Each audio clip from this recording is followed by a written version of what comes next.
So for the first time, ipa-vlog ko kung paano ko ginagawa yung pansit ko. Ito yung bihon, 300 grams. Pinabad ko siya sa tubig ng 5 minuto. Tapos broth, yung meat na nakamarinate na, cabbage, onions, garlic, lemon, carrots, bagu beans, paprika, at syempre yung soy sauce natin. This is it, pancit. Let's do the cooking.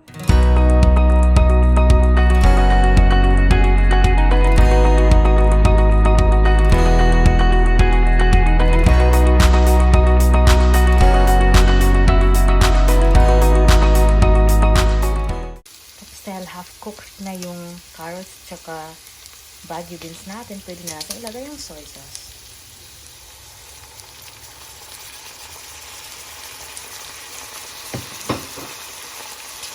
Tapos lalagyan natin ng kaunting paminta, kaunting asukal, tsaka yung lemon natin.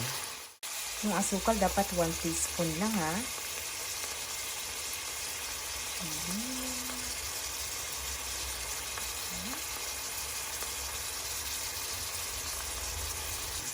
Nakahalo na yung ingredients natin. Ngayon, nilalagyan na natin yung broth.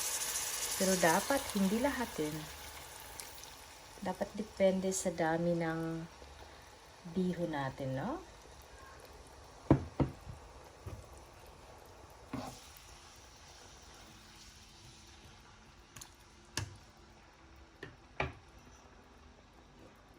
Kaunti pa.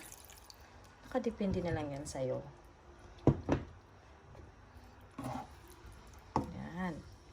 Hindi masyadong marami, tapos hindi rin masyadong kaunti, para hindi dry yung pansit natin, tsaka hindi masyadong parang lata.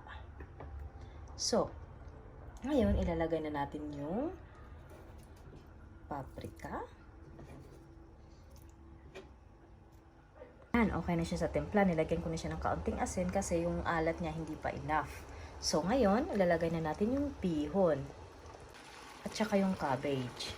Dapat yung apoy mo malakas na kasi mas masarap siya pag yung lutong-luto yung pansit natin sa apoy, no? Siyempre, hinahalo natin siya ng mabuti para even yung niya, yung sauce niya.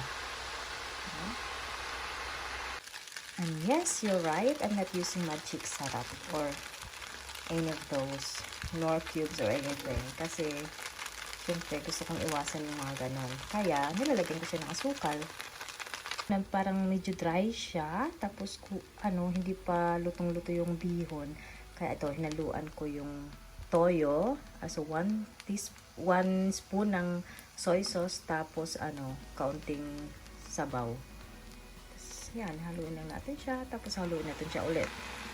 Okay?